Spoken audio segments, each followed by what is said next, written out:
mea. Te-ai lovit? Nu. Mă trebuie cascare.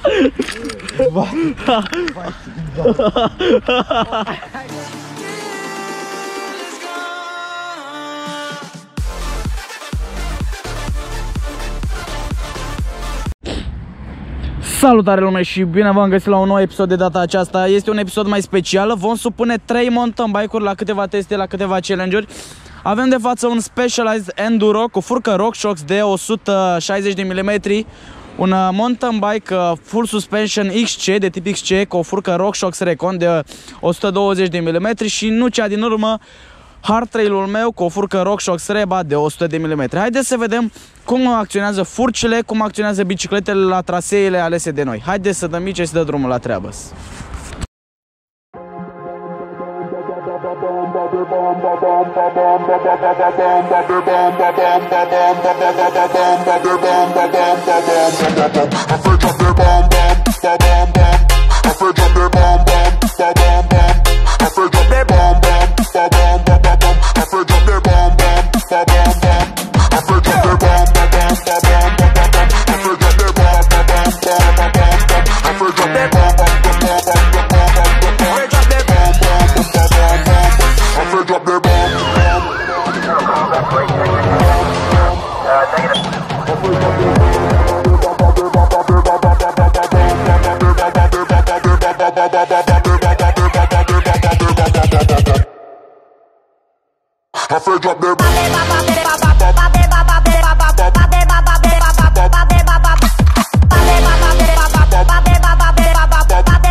Ei bine, după ce fiecare și-au prezentat bicicleta, voi trece eu tot aer să văd ce teste suportă aceasta, să vedem cum se comportă la urcări. Este un Specialized Enduro Comp cu roți pe 26, din câte am înțeles, cu o furcă RockShox de la nu țin prea bine minte pentru că nu o dețin eu, cu o furcă de 160 de mm. Hai să vedem cum se descurcă la urcare, pentru că știu că enduro-urile se descurcă fără nicio treabă. Este solicitantă. Ai nevoie de puțin antrenament pentru a urca. Datorită celor două foi scăpi foarte ușor de diferite probleme de urcări, dar trebuie să ai ceva experiență în spate pentru a urca cu un enduro. Nu este foarte ușor pentru că ai balans pe șocul din spate cât și pe furca din față. Sunt curios cum se comportă la coborâri.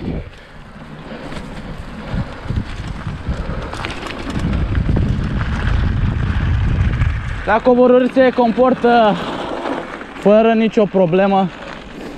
Urcările totodată nu cred că vor fi o problemă pentru Specialized Comp 2012. Sunt curios cum funcționează șocul și furca de la Specialized fără nicio problemă.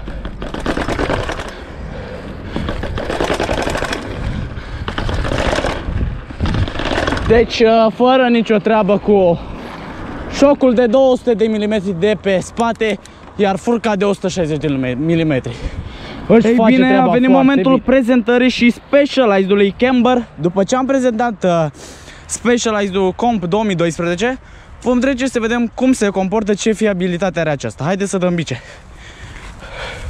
RockShox vine echipată cu RockShox pe față de 120 de mm de la Recon, cu un șoc pe spate de 130 de mm. Sunt curios cum se va comporta aceasta la coborâri. Vine echipată cu frâne hidraulice, cu un butuc pe spate de Swiss. Coboară fără nicio problemă, nici nu simți. Mi se pare mult mai ușoară acest Specialized, deoarece este de tip XC. Urcarea o fac fără nicio treabă. Deci nu simt nicio diferență față de mountain bike-ul meu de tip hard trail de la Canyon. Deci urcarea o faci fără nicio treabă, deoarece este de tipic C, cu o furcă foarte mică față de cel de Specialized-ul la Com 2012. Hai să vedem cum se descurcă și furca. Ce fiabilitate are. Deci fără nicio treabă își face treaba șocul de pe spate și furca de pe față. Sunt impresionat de aceasta. Haideți să trecem la Canyon Grand al 6.9 2015. După prezentarea celor două full suspension de la Specialized, a venit momentul prezentării și fiabilității Canyonului hard trail. Haideți să vedem ce raport are aceasta la urcări, dar și la coborâri. Să vedem cum se comportă aceasta. Acest Canyon vine echipat cu RockShox Reba de 100 de mm, cu jante de la Mavic D29, anvelope Continental X-King cu 10 viteze pe spate, 3 foi pe față. Urc fără nicio problemă. Este mult mai ușor față de cele două full suspension, deoarece nu mai dețin șocul de pe spate. Deci urcarea este ceva ușor pentru un hard trail ca acesta. Full suspension-ul anterior a fost ceva mediu, ceva între enduro și hard trail. Sunt curios cum se comportă Canyonul acesta la coborâri. Să vedem cum își face treaba furca de pe față. Haideți să intrăm pe poteca aceasta. Ups.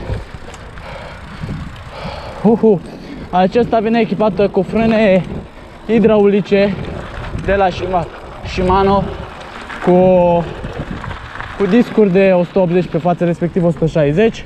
Haideți să vedem cum se comportă și la urcarea aceasta. Eventual să facem și un drop pe scări, să vedem în ce stadiu se află furca, cum amortizează aceasta. Urcarea o faci foarte ușor, cum am precizat, mult mai ușor față de un full suspension. Îmi este puțin teamă pe aici, pentru că nu am șoc pe spate. Se pare că nu este atât de rău.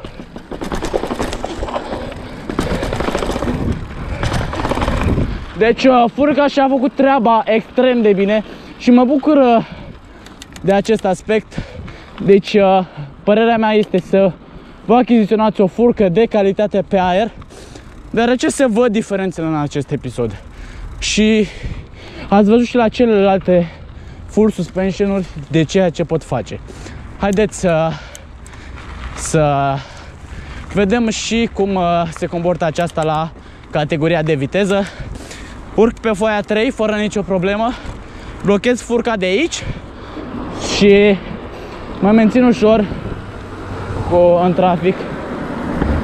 Mă mențin ușor în trafic cu aceasta la asfalt, pentru că dețin rost de 29, cum am spus. Mulțumesc mult că ați vizionat acest review challenge, pot spune. Și haideți să vedem și părerea băieților despre acest challenge. Ei bine, a venit momentul să intrăm și pe proprietari, cum se simt aceștia cu aceste două mountain bike-uri și voi spune și o părere despre a meu. Codrin deține un Specialized Enduro Comp. Codrin, cum te simți la coborâri, pot spune? Șocurile, cum se simți, suspensia de pe față, cum își face treaba? Șocurile nu prea le simt, asta e toată ideea, datorită șocului de pe spate care le absorbe aproape pe toate. Nu pot să spun că nu simt, le simt, dar nu în același situație ca un hard trail. La drum lung, vezi diferența față de un hard trail? Da, să spunem că diferența este una destul de mare datorită roții, care este pe 26. Nu este o diferență foarte mare la drum lung. Este puțin mai grea față de un hard trail datorită șocului și geometriei, dar ne descurcăm așa. Mergem și la drum lung, nu-i problemă. Totuși, Specialized Enduro Comp și-a făcut treaba foarte bine pe teren, după cum ați văzut și după testarea acesteia. Vom trece la Mario. Mario deține un Specialized Enduro Camber. Mario, ce părere ai despre aceasta? Cum își face treaba furca? Simți vreun șoc? Cum am întrebat și pe Codrin. Într-adevăr simt, nu este exact ca special ca un enduro. Codrin, da, aș simți nevoia unei furci mai mari la coborâri și la șocuri, dar își face treaba foarte bine deoarece o pot bloca și este foarte bună pentru stradă deoarece este și un XC în același timp. Da. Deține rost de 26. Da, rost de 26, ceea ce este un mic dezavantaj, dar n-am. Am înțeles. Ne descurcăm. Da. Eu dețin un Canyon, după cum toată lumea știți, din videoclipuri cu acesta filmez. Mă simt foarte bine cu acesta la drum lung deoarece pot bloca furca de aici. Deci fără nicio treabă nu se culisează furca în momentul ăsta. De la drum lung mergi foarte bine datorită roților de 29. Își fac treabă foarte bună cu furca de la RockShox Reba de 100 de mm.